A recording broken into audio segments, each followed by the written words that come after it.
इफिसियों 6 अध्याय और उसकी 6 आयत। मनुष्य को प्रसन्न करने वालों के समान दिखाने के लिए सेवा ना करो, पर मसीह के दासों के समान मन से परमेश्वर की इच्छा पर चलो। बोले यीशु मसीह की। सो मनुष्य को दिखाने वाला जीवन, क्या मतलब है इसका? हमें कोई ईसाई धर्म, हिंदू धर्म, सिख धर्म, बुद्ध धर्म, ठीक है, या और कोई धर्म, हमें धर्म की रीति वाला जीवन जीने की जरूरत नहीं है। ना हमें कोई धर्म अपनाने की जरूरत है, ना कोई धर्म छोड़ने की जरूरत है। हालेलुया।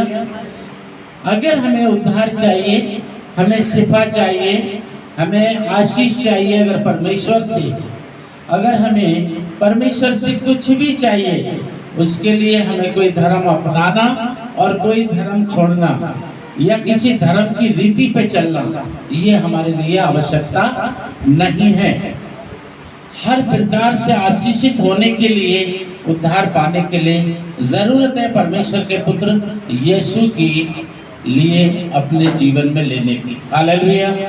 तो अगर हम आशीषित होना चाहते हैं, उद्धार पाना चाहते हैं, हमें कोई रीति रिवाज छोड़ना या अपनाना, करना ना करना, ऐसा करना वैसा करना, इससे हमारा कोई ताल्लुक नहीं है, वास्ता नहीं है। उद्धार का संबंध केवल यीशु मसीह से है, किसी धर्म से या किसी धार्मिक स्थल से नहीं है। हालेलुया। हम कहाँ जाते हैं, कहाँ नहीं जाते हैं, जो मैं खुद बता रहा हूँ कि हमारे लिए कोई धार्मिक स्थल गलत या सही, ये हमारी धारणा और हमारे विचार नहीं होना चाहिए। हालेलुया। क्यों? कोई भी धार्मिक स्थल हो, कहाँ बना है? जमीन पे। हालेलुया। कहाँ बना है? कोई भी धार्मिक स्थल हो, कहाँ बना है? जमीन पे। किसके नीचे बना है? सूरज के नीचे। सूरज के नीचे बना, आकाश के नीचे बना। और सूरज और पृथ्वी का मालिक कौन है? तो बाइबल बताती है मत्ती में, सूरज और पृथ्वी का परमेश्वर ने मालिक यीशु मसीह को बनाया। हालेलुया। सूरज और पृथ्वी का मालिक यीशु मसीह को परमेश्वर ने बनाया है। तो पृथ्वी किसकी है? प्रभु यीशु मसीह की। और हर एक धार्मिक स्थल या हर एक चीज किसमें है? पृथ्वी पे। पृथ्वी किसकी है? यीशु मसीह की। इसका मतलब है हम कहीं भी जा सकते हैं, कहीं भी आ सकते, हमें कहीं से इतराज गिरना या नहीं है। केवल हमें एक बात याद रखना चाहिए, वो ये है कि उद्धार देने वाला हमसे क्या चाहता है।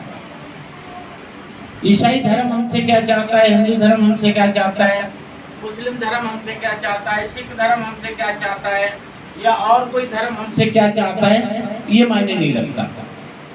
जो हमारा लिए उद्धार करना चाहता है, वो हमसे क्या चाहता है, ये मायने रखता है। हालेलुया। वो क्या चाहता है, ये मायने रखता है। हमें ये जानने की जरूरत है कि उसकी इच्छा क्या है, और ये जानने के लिए हमें काय की जरूरत है? ईसाई धर्म की नहीं, हिंदू धर्म की नहीं, मुस्लिम धर्म की नहीं, सिख बुद्ध जैन धर्म की नहीं। काय की जरूरत है? एक पवित्र शास्त्र बाइबल की जरूरत है। हालेलुया। एक पवित्र शास्त्र बाइबल की जरूरत है। हमें उसको पढ़ने की जरूरत है, हमें उसको समझने की जरूरत है।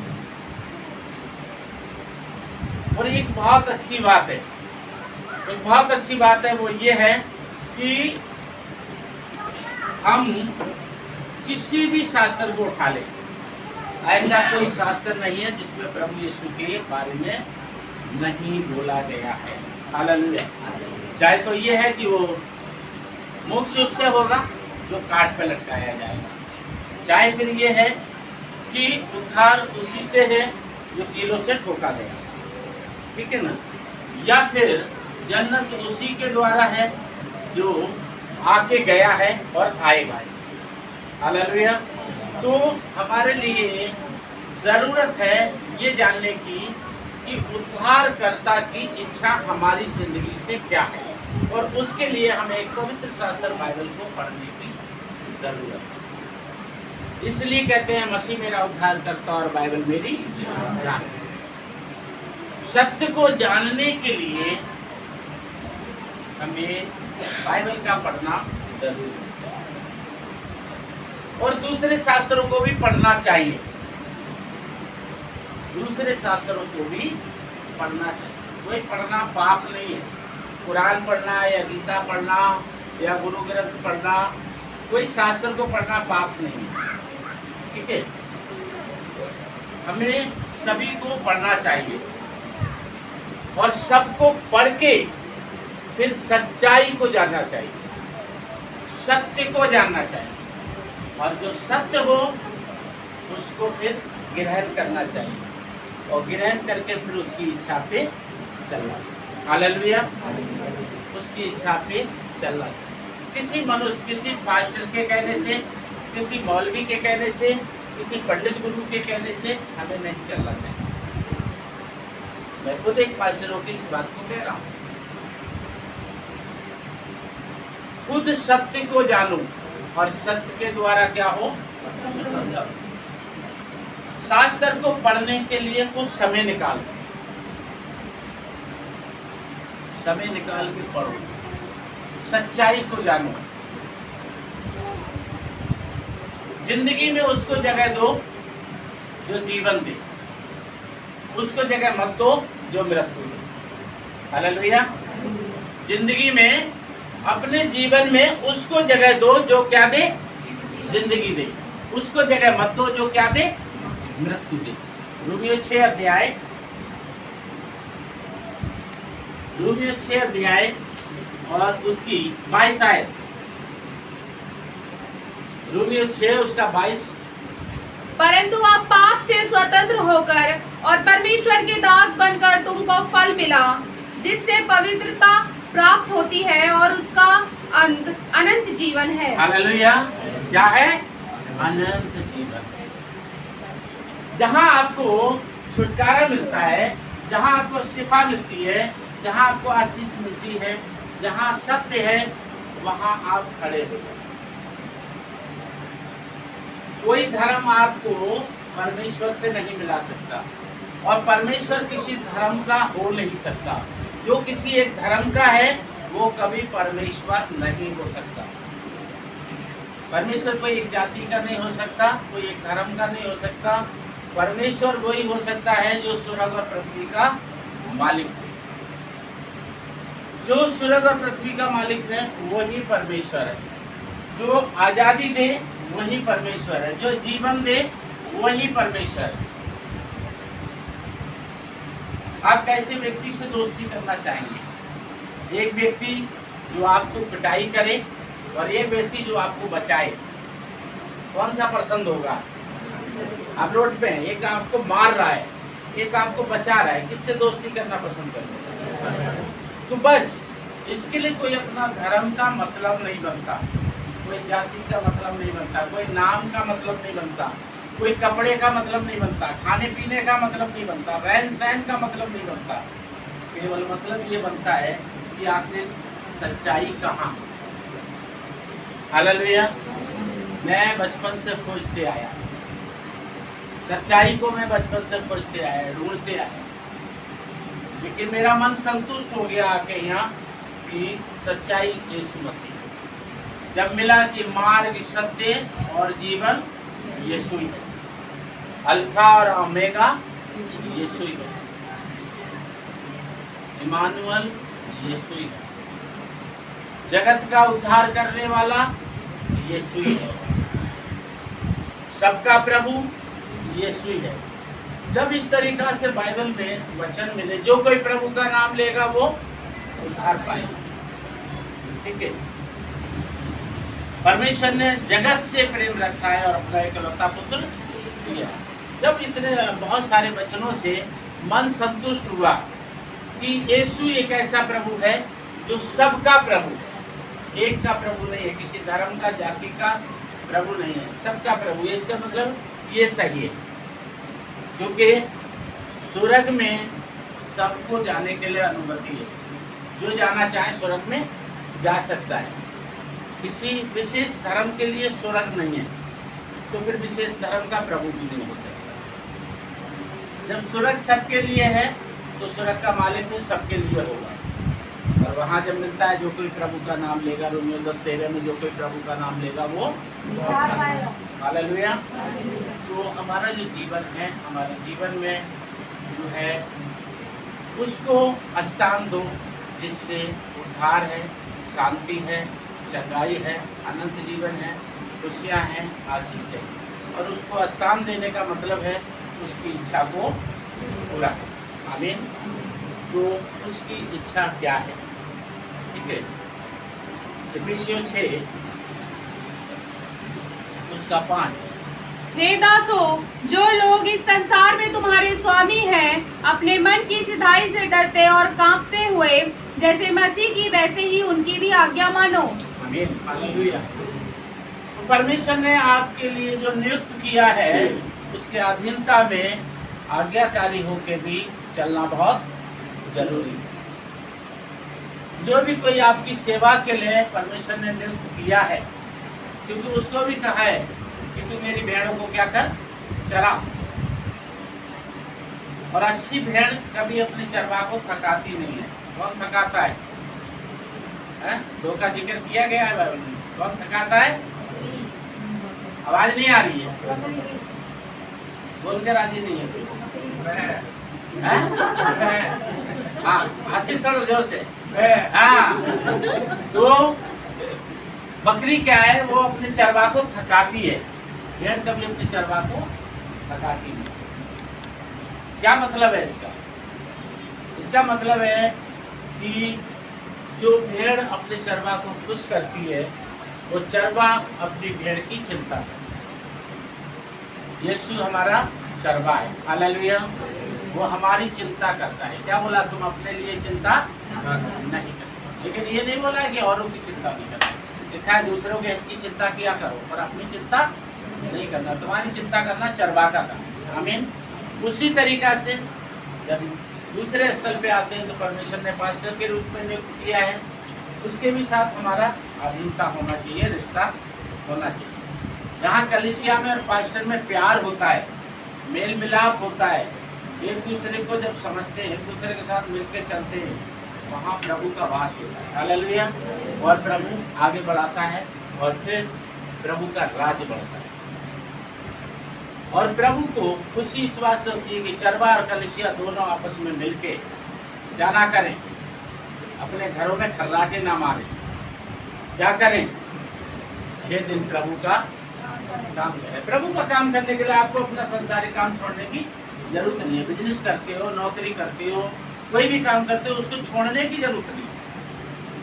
आप जहाँ भी जाते हैं, राशन की दुकान पे जाते हैं या फिर दूध की दुकान पे जाते हैं, कहीं भी जाते हैं, आपको स्पेशल कुछ छोड़ने की जरूरत नहीं है। प्रभु की महिमा करने के लिए आपको अपने घर का काम छोड़ने की जरूरत नहीं। झाड़ू पोछा के साथ प्रभु की महिमा करो, बर्तन धोते पे, खाना बनाते हुए प्रभु की महिमा करो। बाइबल आप रसोई में रख लो, खाना भी बनाते जाओ, पढ़ते जाओ आराम से, गाना भी गाते जाओ, दुआ भी करते जाओ। स्पेशल आपके लिए कुछ करने की जरूरत नहीं है। स्पेशल सुसमाचार के लिए सब कुछ छोड़ने की जरूरत नहीं है। जहाँ जा रहे हैं, जिससे दूध लिया, वहाँ जाके आप प्रभु को वचन सुना सकते हैं। उसने दूध दिया, उसने पैसा लिया।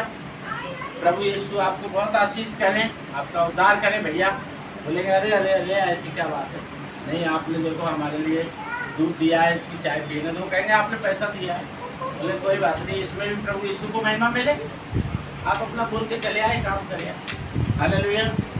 प्रभु की इच्छा के अनुसार आप प्रचार करें, आपको कुछ डरने की जरूरत नहीं है।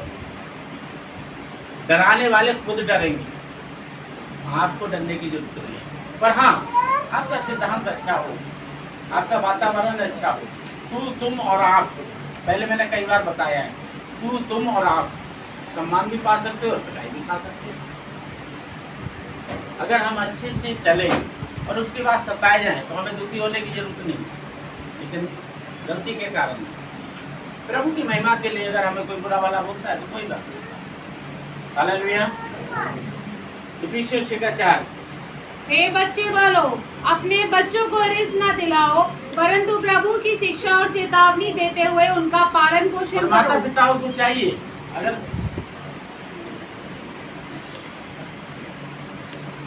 तो माता पिताओं को चाहिए कि अपने बच्चों का पालन पोषण अच्छे कपड़े में करना अच्छी बात है, अच्छे खाने में करना बहुत अच्छी बात है, अच्छा मोबाइल, अच्छी घड़ी, सोना चांदी में बहुत अच्छी बात है, अच्छे मकान, अच्छी गाड़ी में बहुत अच्छी बात है। प्रभु जितना दिया है उससे और 4 गुना आगे दे, आमीन। अच्छी बात है, लेकिन इसके साथ बाइबल के साथ भी उनका पालन पोषण करना जरूर अच्छी बात है। ना तो जिन बच्चों के लिए आपने सपने देखे हैं ना कि हमारा उम्र बढ़ेगी और हमारे बेटी बेटा हमारे लिए ऐसा करेंगे वैसा करेंगे, उसका उल्टा हो, उल्टा हो। अपने बच्चों का पालन पोषण प्रभु की शिक्षा में करें। हालेलुया। प्रभु की शिक्षा।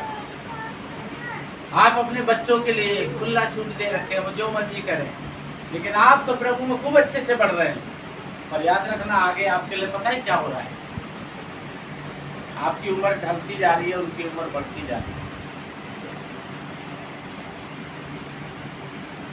आगे आपको उनका सहारा मांगना पड़ेगा, लेकिन उनको तो आपने प्रभु में पालन पोषण करा ही नहीं है।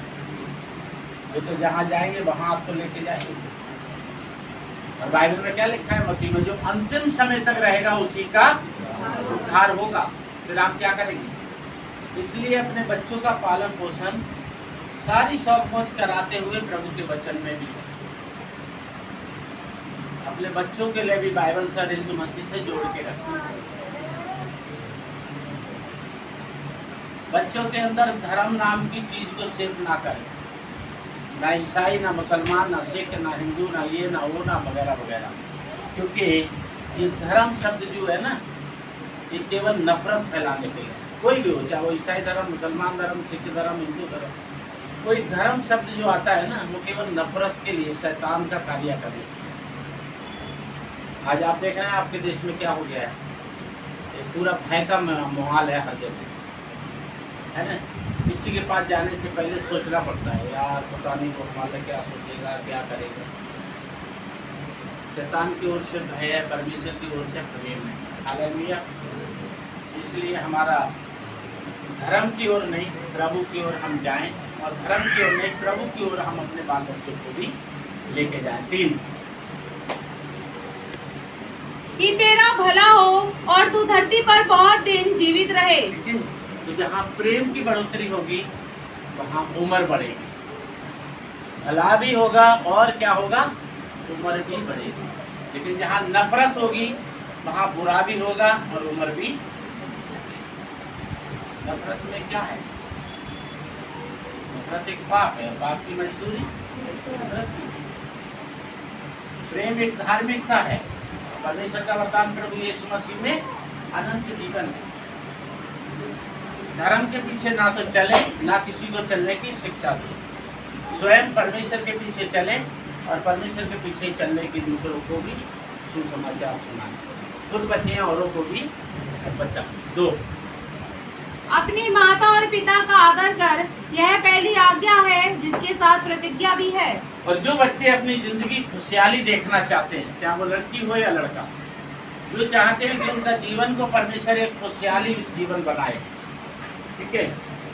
मैंने एक वीडियो डाली थी, लेकिन अभी मैंने कुछ प्लान किया है, सोचा है कि वीडियो डालना बंद करूँगा।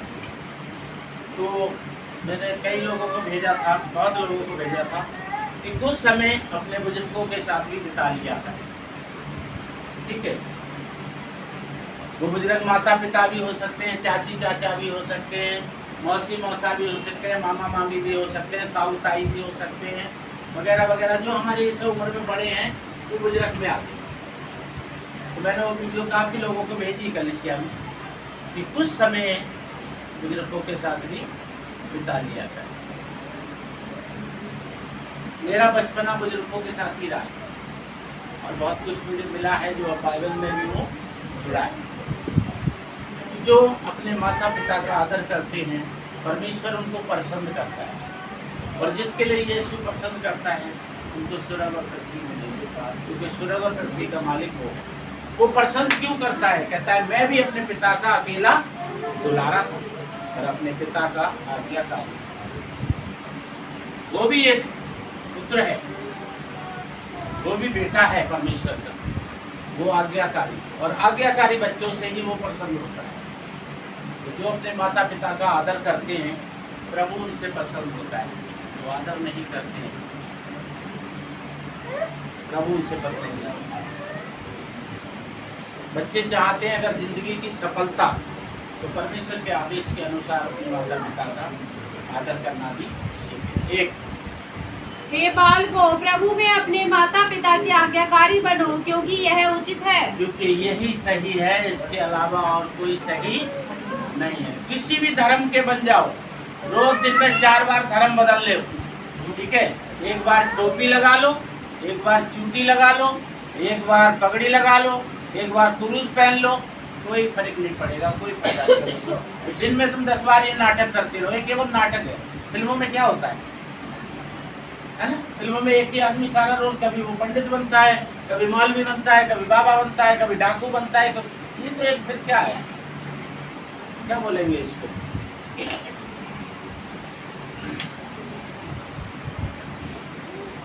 नाटक जैसे। जिंदगी में कोई फायदा नहीं।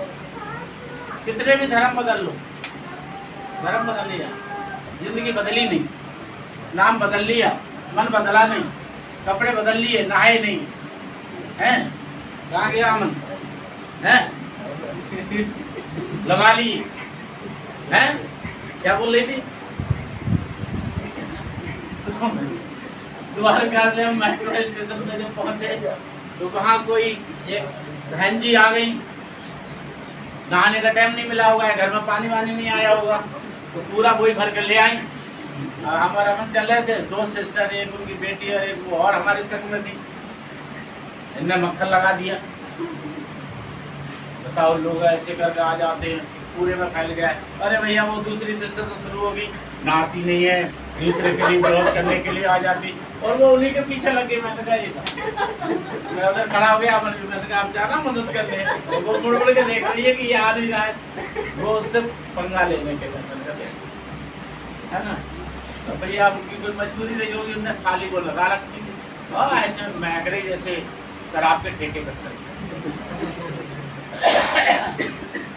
द्वारका मेट्रो स्टेशन 10 है ना, वो पूरे में ऐसे लग रहा भैया यहाँ जैसे शराब के ठेके बने हुए, ठीक है? इतना वो अकेली में है करेंगे। मैंने कहा बाप, अब वो दोनों लगे उनके पीछे, जहाँ वो खड़ी हुई वही जा रहे। अब अमन के कहा जाएगा कि ये आए तो हम लड़े, मैंने जाना मत।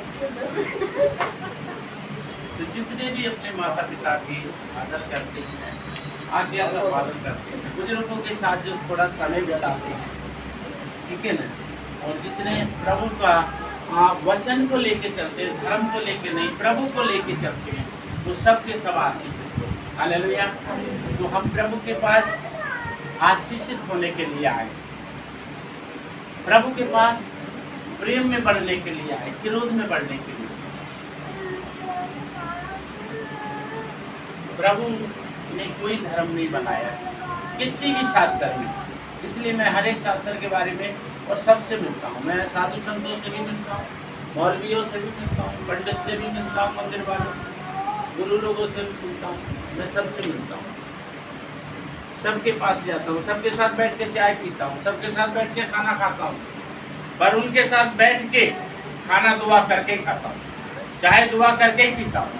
मैं ये नहीं कि मैं पंडित जी के साथ बैठा हूँ दुआ नहीं करूँ, क्यों नहीं करूँगा भैया? जिसने दिया है उसका तो धन्यवाद करूँगा, लेकिन मैं सबके साथ बैठता हूँ और बैठना चाहिए। क्यों? क्योंकि मैंने एक चीज को देखा है, प्रभु सबके साथ बैठा है। प्रभु के पास जब कोई गया, प्रभु ने उससे ये नहीं पूछा कि भाई मैं चंगा तो करूंगा लेकिन धर्म बता, मैं जिंदा तो करूंगा पर धर्म बता। बाइबल में लिखा है। सरदार के घर में गया वो, कौन है सरदार? ईसाई है। सरदार के घर में गया, क्या करने गया था? सरदार के घर में क्या करने गया? क्या करने गया? जिंदा करने गया है? नहीं, ये तो ईसाई नहीं है, इसको मैं क्यों जिंदा कर? प्रभु के लिए किसी धर्म से मतलब नहीं है। हम किस धर्म के हैं, किस धर्म के नहीं, इससे प्रभु का लेना देना नहीं है। प्रभु केवल ये देखता है कि हम प्रभु की बात को मानते हैं या नहीं। यीशु को जिंदगी में लेने का मतलब है यीशु के सिद्धांत को लेना। हालेलुया।